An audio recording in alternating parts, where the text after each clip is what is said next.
LaMelo Ball, the youngest of the Ball brothers, is making national headlines just a couple weeks into his NBA debut. This has made many people question whether he's already better than his oldest brother Lonzo, who's now in his 4th season in the NBA. Join us today as we take a look at LaMelo and Lonzo Ball, and who truly is the best Ball brother. Lonzo and LaMelo Ball were two of the most hyped up NBA draft prospects of the past decade. It wasn't only their game that was turning heads and raising eyebrows, but all of the media attention the Ball family was getting. Lavar Ball was all over SportsCenter and First Take, making hyperbolic claims about how good his sons would be in the NBA. This may have ended up hurting the young Ball brothers in the long run, as placing such high expectations on 19-year-old kids isn't usually the smartest of moves. Even though Lavar has slowly disappeared from national media attention, it's safe to say all of his antics worked. Lonzo was the 2nd overall pick in 2017, while LaMelo got drafted 3rd in 2020. Lonzo's had quite a solid career as of right now, averaging 11 points, 6 rebounds, and 7 assists through almost 200 games. But it still seems he's searching for consistency. Meanwhile, LaMelo was already averaging 13 points, 6 rebounds, and 6 assists through his first 10 games. Oh, and Melo also became the youngest player ever to record a triple-double in that span. Lonzo's numbers through his first 10 career games aren't really close to LaMelo's, and the oldest Ball brother hasn't improved that much since his rookie season. This begs the question, who's truly the best Ball brother? Let's first take a look at Lonzo.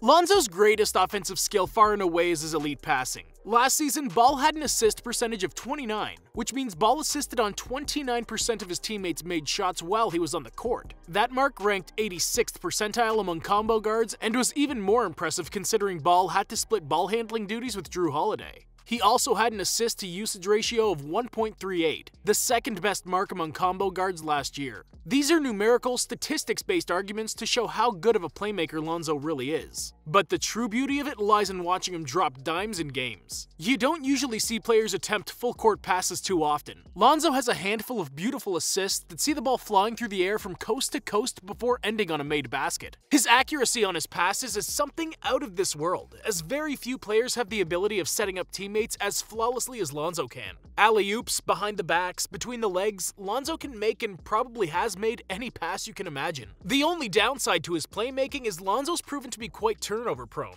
Nobody turned the basketball over in more possessions than Lonzo last season, as Ball registered a disappointing 18.3 turnover percentage. When your lead ball handler turns the ball over on 1/5 of your possessions, both your offense and your defense are likely to struggle consistently. Other than his playmaking, every other offensive skill Lonzo possesses is average at best. He shot a career-high 59% at the rim last year, which isn't that bad, but not nearly as good as many of the top guards in the league. He averaged just below 3 shots at the rim per game, so the volume isn't there yet. For some reason, Lonzo also remains optimistic about his mid-range shooting. He took just over 2 mid-range shots per game last year, making only an embarrassing 26% of them.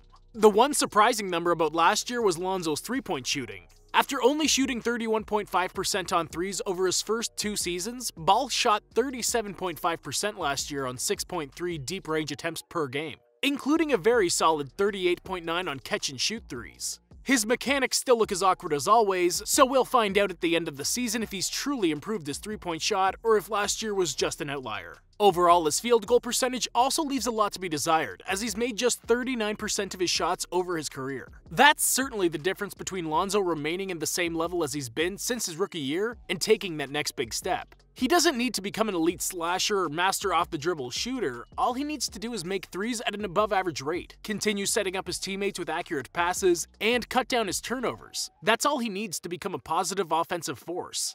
On the defensive end, Lonzo is really good. Standing at 6'7" and with a 6'9" wingspan, it's hard getting past him. He has quick reflexes, very good mobility, and keeps his hands active at all times. He averages 1.5 steals per game for his career, using his long arms to either pick pockets or deflect balls. Lonzo held his opponents to 44.1% shooting from the field last season, about 1% worse than they usually shot. Ball lacks the offensive consistency to cement his status as one of the best point guards in the league. As it stands right now, Lonzo may be a fringe top 20 point guard. Now let's take a look at where his youngest brother stands. It's obviously hard to rank LaMelo when he's just a couple of weeks into his NBA career, but boy oh boy, what a start to his career. After going scoreless with 3 turnovers and 16 minutes of playing time in his debut game, Melo bounced back to average 14.2 points, 6.2 assists, 6.9 rebounds, and 1.4 steals on 26 minutes per game over the next 2 weeks. He isn't starting yet, but it's clear he's earned the trust of Charlotte Hornets head coach James Borrego and the team's front office. Offensively, there's nothing LaMelo Ball can't do. He's been taking the ball to the rim with some success. He's 19 for 42 on shots in the restricted area, a mark that should go up as he finds comfort in driving. He's proven to be pretty good at finding open spaces and exploiting bad defenders to get to the paint. And a certain degree of inconsistency can always be expected from rookies. He isn't taking a whole lot of mid-range shots, just under 2 per game, but he's made those at a 45% clip. These mainly represent floaters or close middies, and not so much long mid-range looks. This certainly has to be something that pleases the Hornets, as one of the main concerns with LaMelo heading into the NBA draft was at times his really poor shot selection. So far, he's kept it under control and is taking mostly good shots. Perhaps the biggest aspect of his offensive game that excited his fans was his limitless range potential. Melo has been destroying his opposition with his long-range shots since his high school days, and many people have been wondering whether that would translate into the NBA. Now, he's not taking half-court shots, at least not yet, but he is shooting the three ball at a decent clip. LaMelo has made 35.3% of his three-pointers, including 40% on catch-and-shoot threes and 38.8% on threes classified as open or wide open by NBA stats. The most surprising number, though, is Melo's 39.1 accuracy on pull-up threes to this point. Sure, he's only a dozen or so games into his career, but these are some really nice numbers for a guy that has been long considered a not-so-efficient volume scorer. Much like his brother, LaMelo can also dish the rock with beauty. He can make most of the sweet passes Lonzo can and is actually less turnover-prone. He has a 37.2 assist percentage, which excluding point guards ranks third in the league only behind Luka Doncic and Nikola Jokic. This means Melo is assisting in over 1/3 of his teammates' baskets, something ridiculously crazy for a guy that isn't a starting point guard.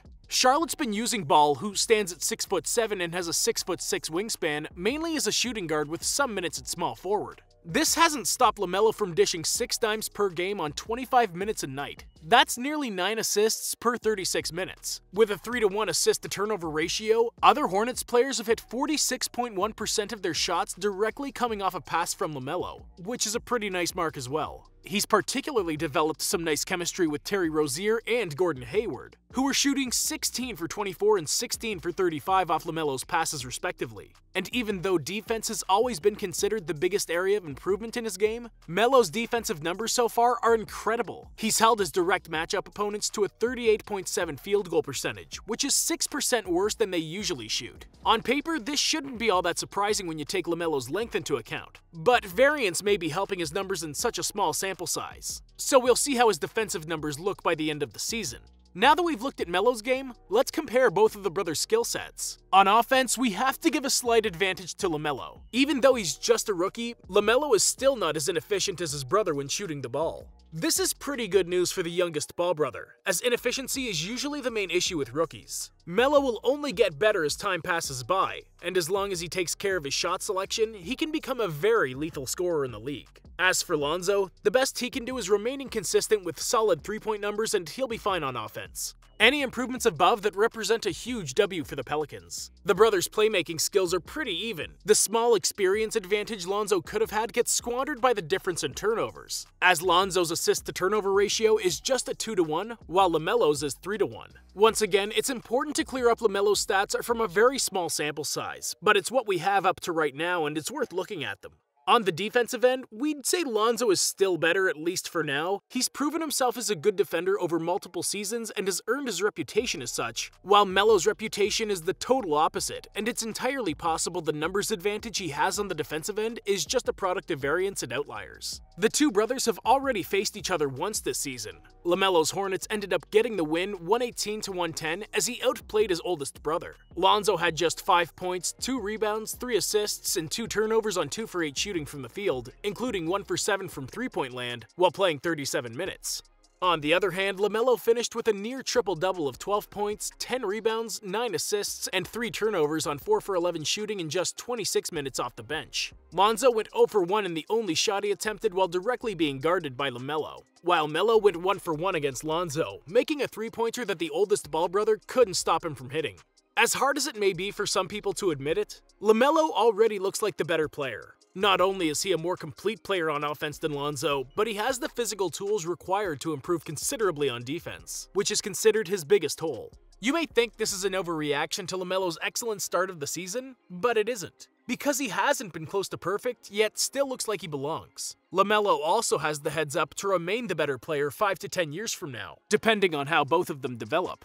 Everything points out to Lonzo continuing to be a top-notch playmaker and an average scorer, while Melo has the potential to become one of the league's best scorers, as well as an above-average defender if he puts in some muscle and commits to the defensive end. Scouts have been telling us for years how the youngest of the brothers would be the best one, and so far so good, as LaMelo is on his way to be recognized not only the best player in the family, but also as one of the best in the entire NBA. Who do you think is the best ball brother right now? And who will be the better ball brother in, say, 5 years? Let us know what you think in the comments down below. And as always, don't forget to leave a like on the video and subscribe to the channel.